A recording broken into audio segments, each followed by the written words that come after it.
lifestyle, fitness, and nutrition, and how she helps people with their health. We were also discussing about accountability in our last segment. Can you share a little bit more the importance of accountability when making changes? It's huge, and really, quite frankly, if there's not accountability for some people, there will be no changes.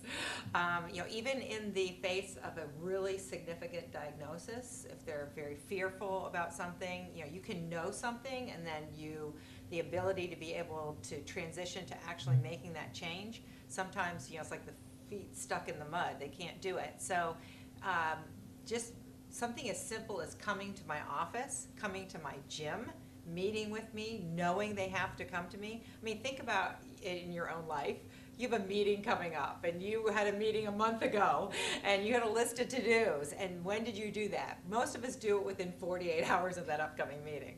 So it's kind of like that. I think it's just really a situation where they need to know that somebody's going to be talking to them, asking them, did they do what they were supposed to do, and that kind of thing. Yeah. And I love the idea of just coming alongside of them. And they may have all the knowledge, but we don't always know how to export that knowledge. And just to be able to shine a light and to raise their awareness is really key. Yes. So, yes, absolutely. Share more about maybe some challenges that you've had along the way, and how did you overcome them? Tickle. Well, I think the biggest challenge that I had, I didn't even know I had it. I was diagnosed with celiac disease when I was, 40 years old. And obviously I was born with it. And I managed it for a very long time. But I think it was during that phase of most women's lives when I was working a lot. I became a mother, and it was a lot of stress on my body. That was when I started having a lot of the symptoms that were affiliated with it, but we didn't know what it was. And that really was a driving force for me to get more into the nutrition field, because my undergraduate degree is in communications. I worked in television, and I worked in public relations and newspaper and radio. So this is what I thought I wanted to do. And it was when I had my own health challenges that I really realized that how significant something like that was, and managing it. So it was kind of thrust me in a whole different direction. Absolutely. And I think often it's through our own experiences that we really find our passion, and we're really able to help others through that as well. Yeah. Absolutely. I'm not crying. I got this thing in my throat, and it's got me all choked up here. Well, look, that brings me to another question. If someone is maybe struggling with a chronic illness, or maybe they just have reactions to food or allergies, and they're trying to make changes, but it's really difficult. Maybe they're having a hard time giving up their comfort food, or even a food that's causing a reaction.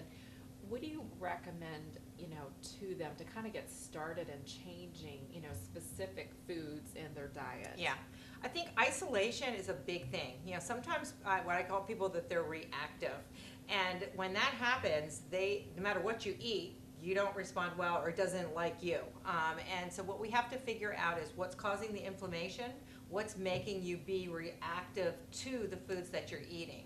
If you can do that, then we can come around and figure out, is it eggs and dairy and peanuts, or is it really just the eggs? And if you eliminate the eggs, can you tolerate the peanuts and the dairy?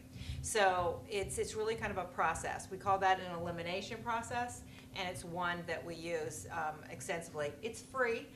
There's no testing involved, but it does require the accountability and someone who's willing to test it out and see what might be reactive in their body. Yes, and there really is a lot of involved. Our family has gone through similar testing. Right. You've helped us with some of that. Yes.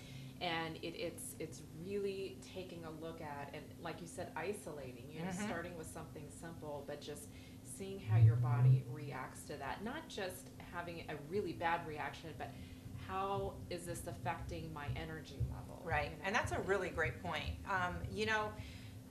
A lot of times health issues are not things that happen overnight. Okay, you're in a car accident, and that happened an hour ago, and now you can't walk. Okay, that's pretty dramatic. But many of the health issues that we suffer from are very slow, and it's a progressive type of situation 3 years ago, maybe you started having a little bit of a problem with acid reflux, and 3 years later, it's a problem to the point where you're on medication for it. It didn't happen overnight. So if you're able to figure out what those little things are, it can really make a big difference. So, yeah. And just to be able to figure out, connect with the right doctor or connect with the right wellness coach to be able to figure that out, because Right. it really is kind of like detective work. It is, yes. Yeah, it really is, Yeah. because, Call myself the nutrition sleuth. Ooh, I Yeah. like that. Yeah. Yeah.